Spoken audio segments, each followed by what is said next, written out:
नमस्कार दोस्तों, मैं आपका दोस्त महावीर ग्रीन स्टार चैनल से फिर आपके सामने लेकर आए हूँ एक अच्छी सी वीडियो। मेरी वीडियो को देखने से पहले मेरे ग्रीन स्टार चैनल को सब्सक्राइब करें, लाइक करें, शेयर करें, कमेंट करें।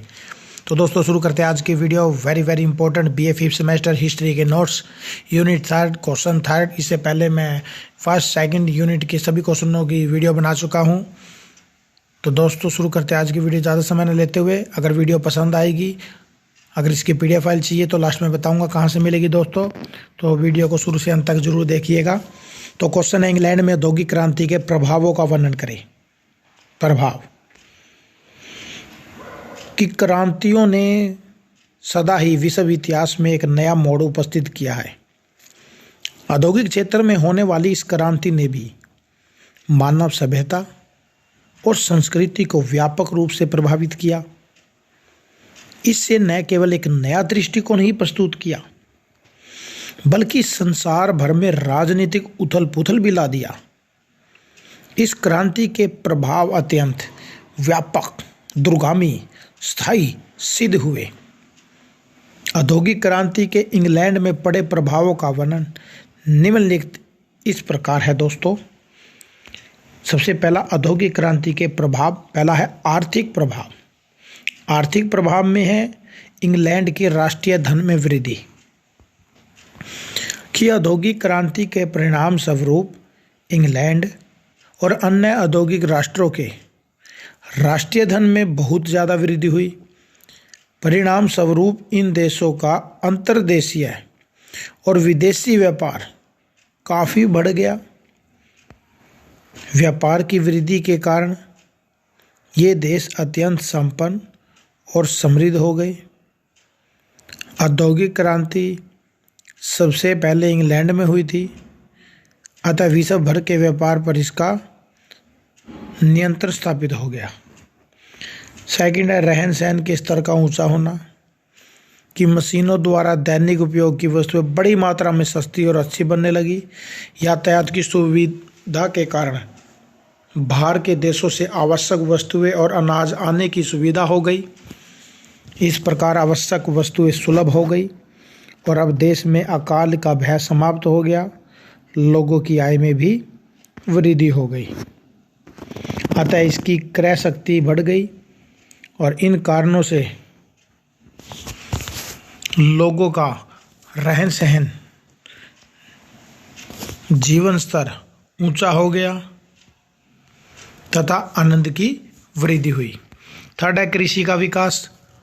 कि औद्योगिक क्रांति के कारण होने वाले आविष्कारों का प्रभाव कृषि पर भी पड़ा। नई मशीन, औजार, तकनीक, अच्छे बीज, खाद के प्रयोग के कारण कृषि उत्पादनों में व्यापक वृद्धि हुई। अतः कृषि क्रांति और औद्योगिक क्रांति ने एक दूसरे को बढ़ावा दिया। अब सभी पर्याप्त मात्रा में भोजन सामग्री उपलब्ध होने लगी। कृषि के साथ साथ पशुपालन व्यवस्था का भी खूब विकास हुआ। चौथा है इंग्लैंड का एक उत्पादक देश बनना। औद्योगिक क्रांति के कारण इंग्लैंड एक कृषि प्रधान देश से एक उत्पादक देश बन गया। अब वह संसार का एक महान उत्पादक देश बन गया। अब यहाँ सूती, ऊनी, रेशमी वस्त्र उद्योग, लोहा, इस्पात उद्योग, भारी मशीनरी उद्योग आदि अनेक उद्योगों की स्थापना हुई। अब यहाँ कृषि की बजाय उद्योगों पर अधिक जोर दिया गया। धीरे धीरे अंग्रेज लोग उद्योगों पर आश्रित होते चले गए और इंग्लैंड अब एक नगरीय देश बनता चला गया। अब है पांचवा पॉइंट, बड़े नगरों का विकास। कि औद्योगिक क्रांति ने एक शहरों को जन्म दिया। औद्योगिक क्रांति ने नए शहरों को जन्म दिया। इस क्रांति से पूर्व अधिकांश लोग गांव में रहते थे। कृषि उनका मुख्य पेशा था। शहर थोड़े छोटे थे, शहर थोड़े और छोटे थे। किंतु औद्योगिक क्रांति के बाद नक्शा ही बदल गया। कारखानों का निर्माण शहरों में किया गया। जहां कारखाने बनाए गए वहीं शहरों बस गए। नए शहर किसी न किसी व्यवसाय के केंद्र थे। अतः रोजी की तलाश में लोग गांव से शहरों में जाकर बसते थे। फलस्वरूप शहरों की आबादी काफ़ी बढ़ गई और शहरी लोगों में शिक्षा का विकास हुआ और उनके गुणों के विकास में सहायता मिली। छठा है राष्ट्रीय और अंतर्राष्ट्रीय मंडियों की स्थापना, कि इस क्रांति के कारण राष्ट्रीय और अंतर्राष्ट्रीय मंडियों की स्थापना हुई। औद्योगिक राष्ट्र अधिक मात्रा में अपने उत्पादकों का निर्यात करने लगे।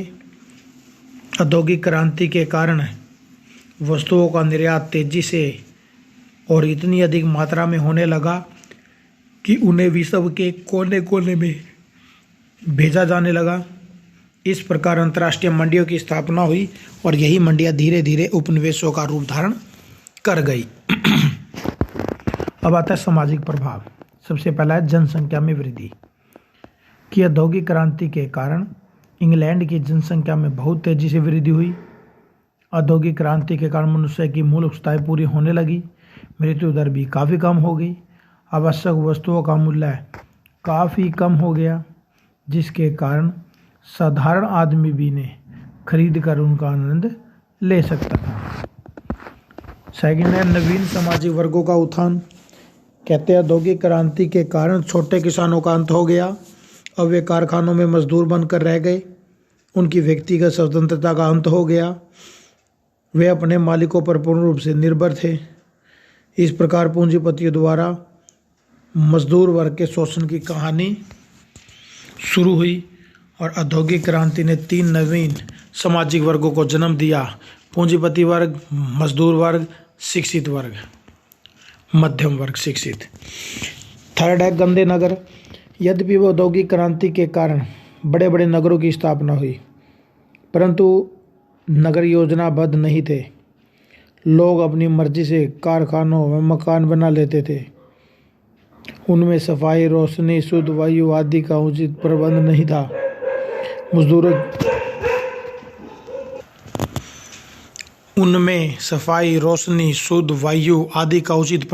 था।